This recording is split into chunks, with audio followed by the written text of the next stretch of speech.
The Gospel according to Luke, Advent Calendar, Day 22.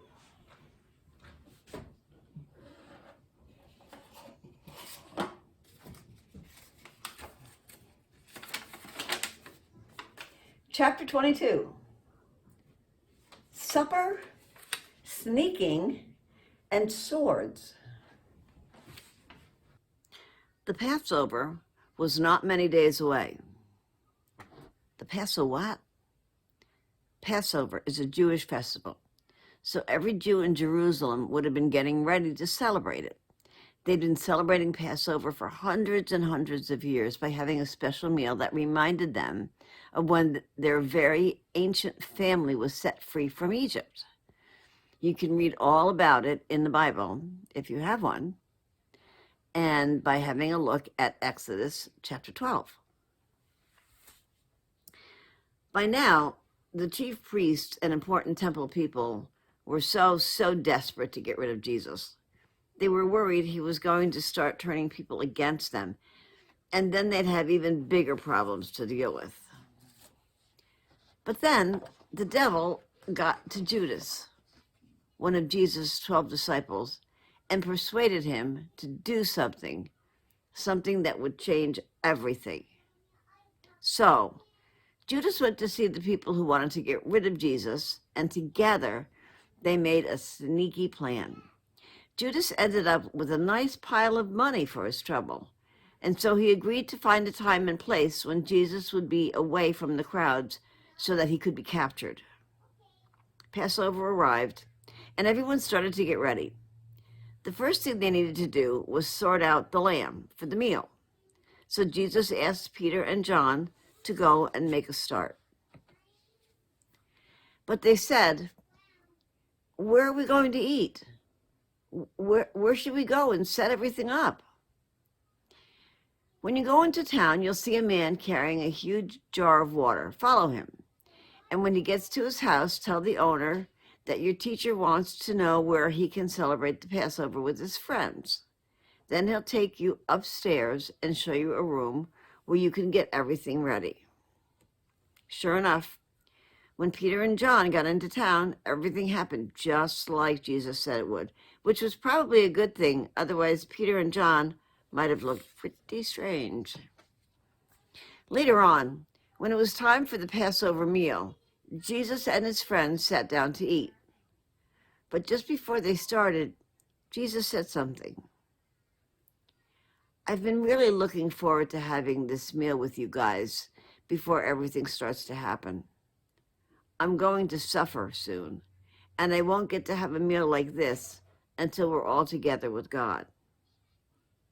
Jesus picked up a cup of wine from the table, thanked God for it, and said, "Pass this around.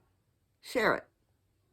I won't be having any more wine until God's kingdom is here."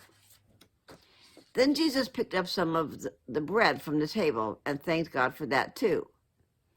He tore the bread into pieces and gave it to the disciples and said, "This bread is my body. It is broken for you. Eat it as a way of remembering me." He picked another cup of wine, thanked God for it, and said, "This wine is my blood. It is poured out for you. God is using it to make everything new." Then Jesus looked each of the disciples in the eye and said, "The person who is going to betray me is here in this room. It's one of you. I will die just as I was meant, but for the person who betrays me, it will be horrible." Everything went crazy. The disciples started fighting with each other, trying to find out who would ever betray Jesus. "It's not me. I would never do that. Is it you? What's he talking about? He can't suffer." The disciples carried on fighting and ended up arguing about who was the best. "Look," said Jesus, interrupting their argument, "don't be like the kings who boss people around. Whichever one of you is the best should be the best at serving everyone else. People think it's the person who is being served that's the most important, But think about it. All the time I've been with you, I've been your servant. But because you've stood by me, even when things have been hard, I want you to know that I will make you like kings, because God has made me king over everything. You'll be with me in my kingdom, and we'll eat and drink together. The disciples stopped arguing. This was all starting to sound pretty serious. Simon Peter, Jesus said loudly, listen to me. Every one of you will be tested when I'm gone. But Peter, I have asked God to keep your faith strong. And when you come back to me, help the others. But Jesus, I'd do anything for you. I'd go to jail for you. I'd even die for you. Oh, Peter, said Jesus, if only you knew. Before you hear the cries of the rooster tomorrow morning, you'll turn away from me 3 times. You'll say you don't know me. Listen, all of you, said Jesus. When I sent you out and said don't take money or bags or shoes, was there anything that you needed? No, not at all, they replied. Now it's different. If you've got money, bring it with you. If you don't have a sword, buy one. If you've got a bag, fill it with all you can and carry it with you. It was written about me a long time ago. People will think he's a criminal. That's going to be true soon. That's exactly what they'll think. The disciples rummaged around in their bags and managed to find 2 swords. Look, Jesus, we've got 2 swords. That's enough now, said Jesus as he began to walk away. Jesus was heading back towards the Mount of Olives, and the disciples followed him quietly. When they arrived, the disciples sat down, and Jesus said to them, pray now. Pray that you won't be tested. Then Jesus kept on walking and left the disciples behind. Suddenly, he fell onto his knees. God, please don't make me do this. Please don't. But do what you want to do, not what I want. Jesus was in so much pain that an angel appeared and came to help him. Eventually, Jesus got up and went back to find his disciples. They were snoring their heads off, fast asleep.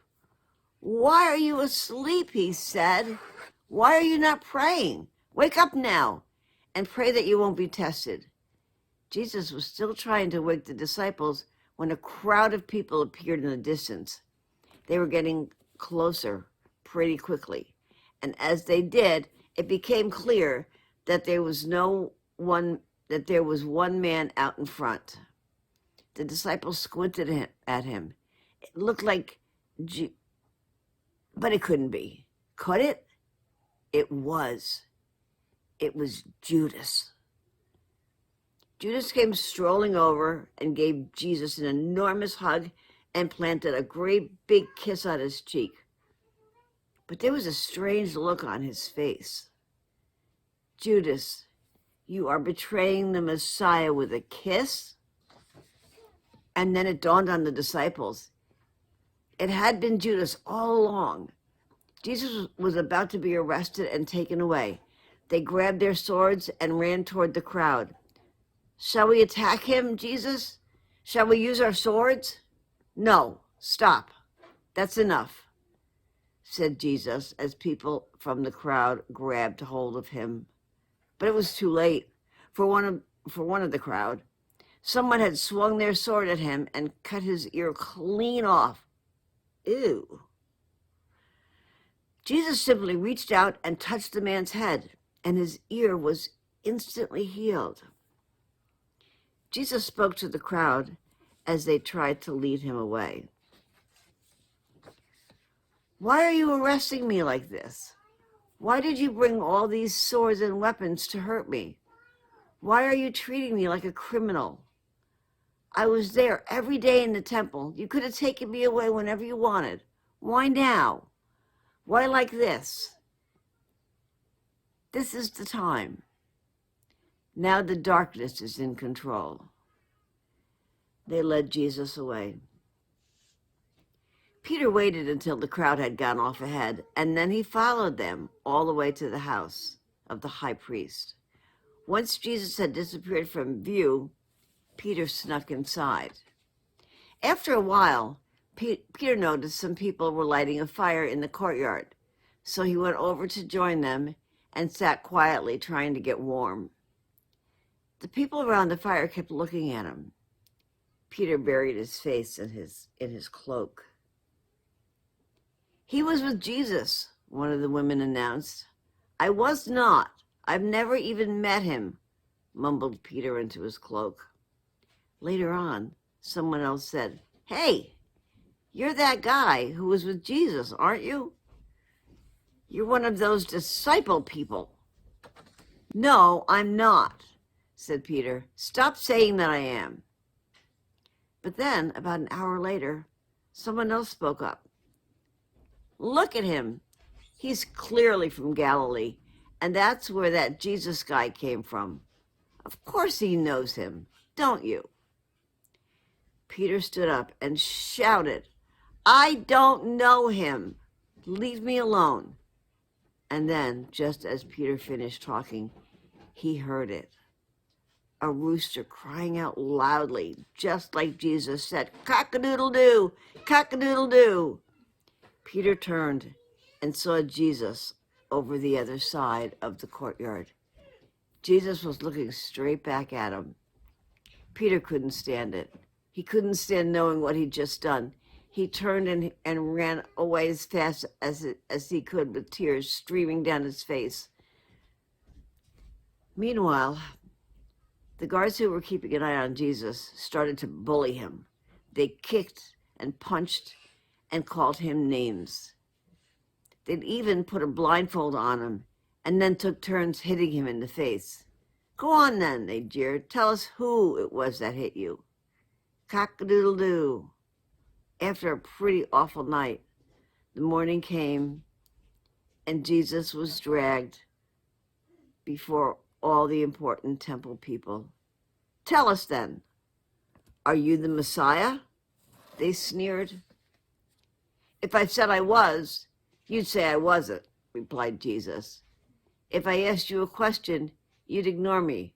But you should know that now the Son of Man will take his place at the right-hand side of God in heaven." "So, are you the Son of Man then? Is that who you're claiming to be?" "That's who you say I am," said Jesus. "That's settled then. We don't need any more witnesses, do we? He's just said it himself." What's going on here? Did you notice anything odd about what just happened to Jesus?